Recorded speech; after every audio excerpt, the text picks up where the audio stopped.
From the JAMA Network, this is JAMA Internal Medicine Author Interviews. Conversations with authors exploring the latest clinical research, reviews, and opinions featured in JAMA Internal Medicine. Hello and welcome to our listeners around the world. This is Dr. Rittenberg, and you are listening to JAMA Internal Medicine Author Interviews. Thanks for joining us for today's conversation about an ambitious trial that set out to improve outcomes in people with heart failure in Navajo Nation. The team randomized patients to receive a culturally and medically tailored meal program versus usual care, and then looked at the rates of hospitalization and emergency department visits within 90 days.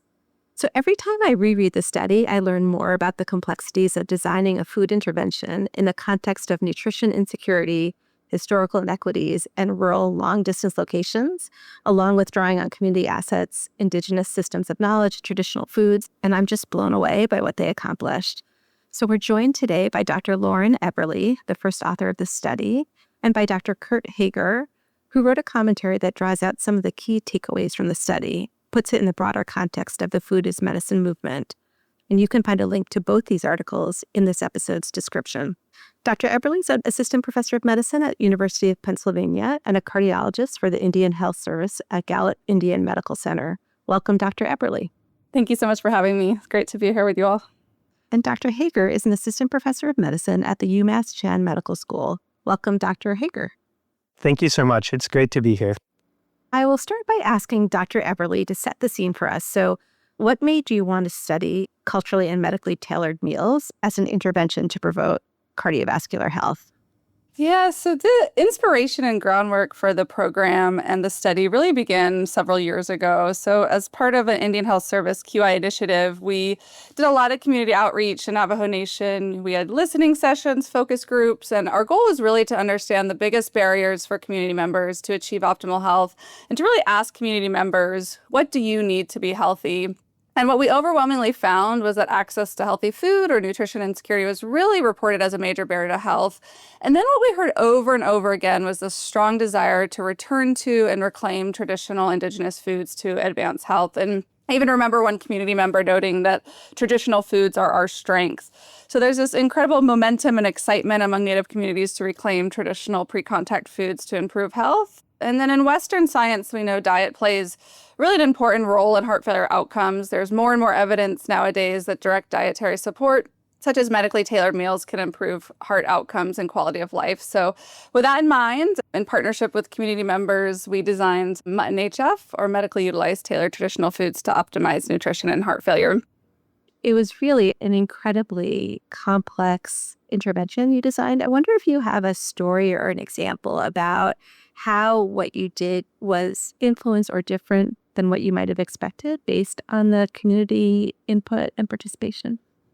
Yeah, thank you. I think the importance for us was really to involve community members and patient advisors through every step of the design, not only the design of the program, but also the implementation. So as mentioned, MUTTON HF is a culturally and medically tailored meal program that incorporates traditional Navajo foods and recipes. And so we partnered with an amazing dietitian to really curate this meal plan from scratch and medically tailor those meals. And so she really helped us learn, what are key ingredients, key recipes to include. And then we got a lot of wonderful feedback from the patients to really optimize those meals. And then we really also wanted to promote food sovereignty as well. So in partnership with local Navajo farmers and ranchers, we sourced meat and produce for the program. And then our native-run kitchen, Takabe, produced the meals at scale. And then I think one thing we really learned from community members in the implementation was that many folks lacked household appliances that would be needed to participate. And those are really the patients that are most vulnerable to be food insecure. So a key part of the intervention was providing any household appliances to patients to participate, including, microwaves, mini fridges. And then we actually have a lot of patients living on the reservation that do not have electricity. So that was something else key that we learned. So a lot of learning and trying to figure out the best way to provide refrigeration for those folks, but we ended up providing propane-powered appliances and refrigerators so that those folks could participate. And then when we thought about getting the meals out to folks, about 95% of our patients do not have postal delivery or mail delivery. So we really had to create this delivery distribution network in which patients could either pick up from a central hub, or they helped us pick these mini hubs located in strategic locations in remote parts of the reservation. And then our amazing community health representatives could also pick up from either of those locations and deliver straight to the home as needed. So really the design, but also thinking through all the logistics to make sure that we're meeting patients where they're at, able to reach patients that are probably the hardest to reach, but probably the most likely to be food insecure. And really having that centering of community voices, I think really allowed success in this intervention. So all of that effort had some pretty impressive results. I wonder if you could talk a little bit about what you found.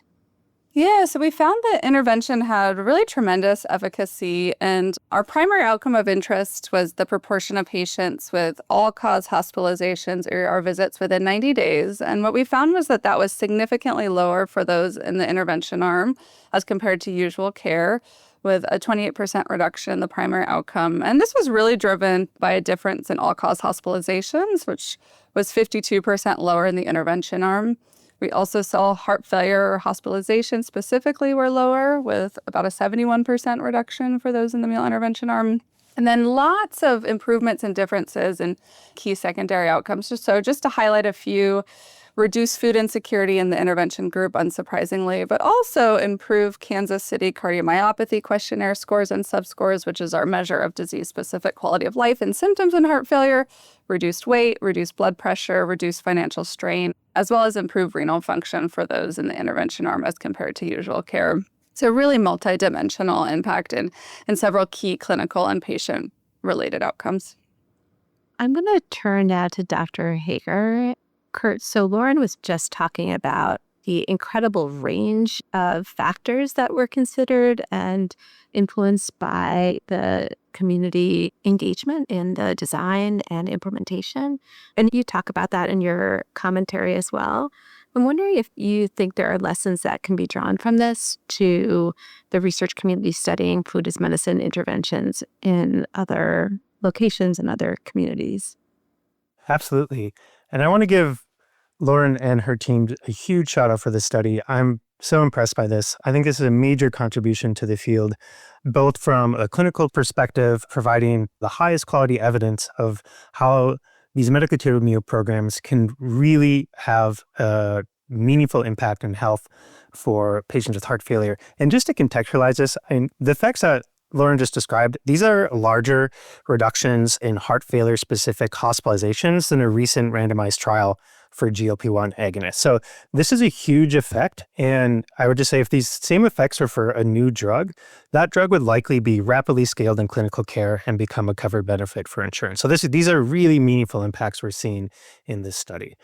And then in terms of the high level takeaways, what I'm also really impressed by is just this intervention was tailored in every specific way to the community on Navajo Nation where this team worked. And I want to give them a huge shout out. As we heard Dr. Eberly described, there were a lot of logistical hurdles in working in a very remote area. As she mentioned, some patients didn't even have access to basic household utilities, some lacked electricity even.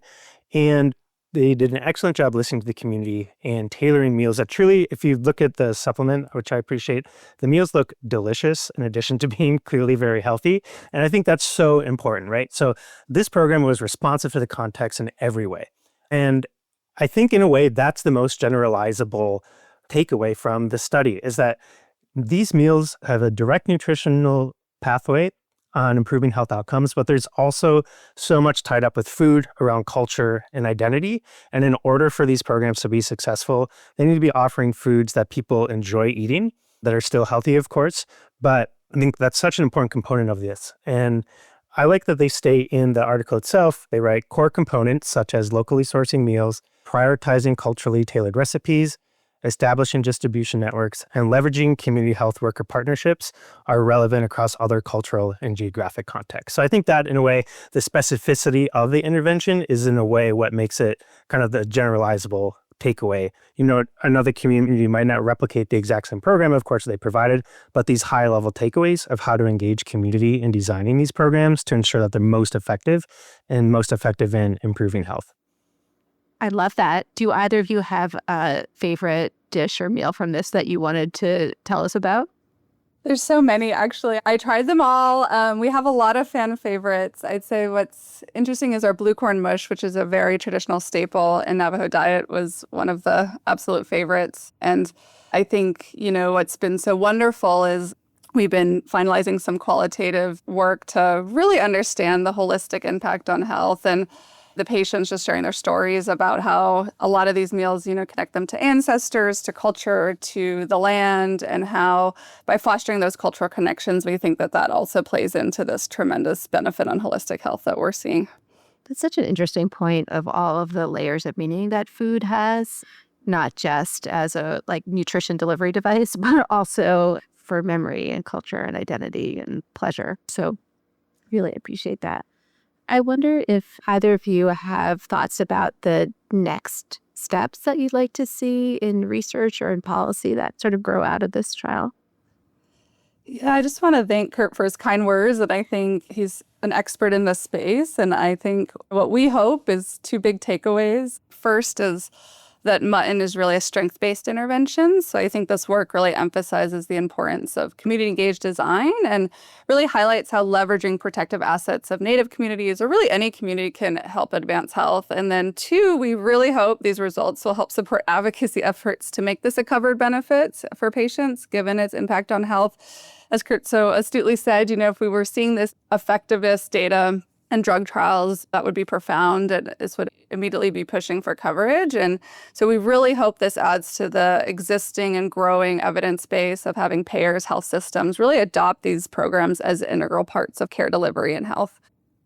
I think it's worth highlighting, too, this is not the first trial of medically tailored meals for patients with heart failure in which we're seeing reductions in hospitalizations. I think this is the strongest, but this is building on existing evidence for this population. So I think we're getting to the point where it's pretty clear, to me at least, in my personal view, that medically tailored meals for socially complex patients with heart failure, this is an excellent approach that should be expanded in clinical care.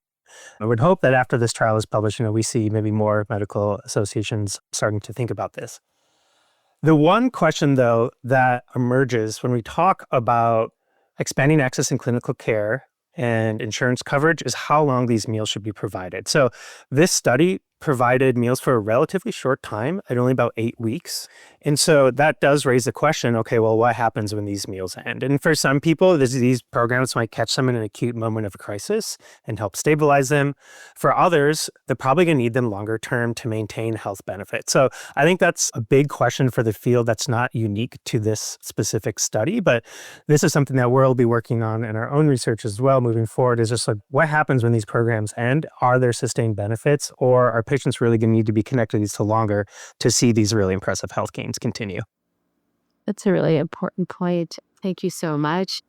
It's been a pleasure talking with you both. These are really, really interesting manuscripts, both the study and the commentary. I encourage listeners to find the link to these articles in this episode's description. I'm Dr. Eve Rittenberg. I've been talking with Dr. Lauren Eberly and Dr. Kurt Hager about culturally and medically tailored meals to improve outcomes in people with heart failure. This episode was produced by Daniel Musisi at the JAMA Network. To follow this and other JAMA Network podcasts, please visit us online at jamanetworkaudio.com or search for JAMA Network wherever you get your podcasts. Thanks for listening. This content is protected by copyright by the American Medical Association with all rights reserved, including those for text and data mining, AI training, and similar technologies.